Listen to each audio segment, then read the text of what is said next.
Well, I evidently turned the video off when I was trying to swing the camera around to show that the marsh was actually quite full. It looked like another lake over there.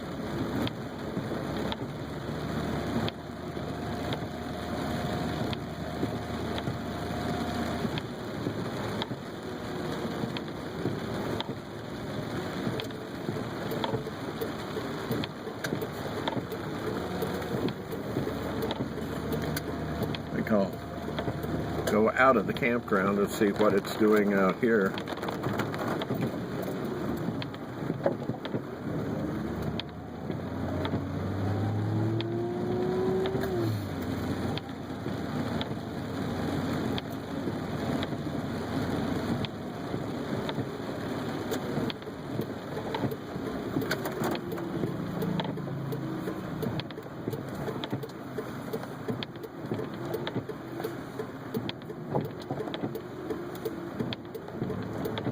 Oh, crap, there's a car driving along with no lights on.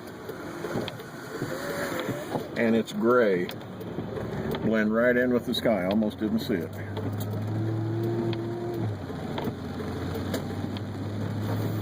Oh, yeah. Look to the right. You see the water coming out of the... Yeah. Oh. I'll have to turn around and go back and get a picture of that.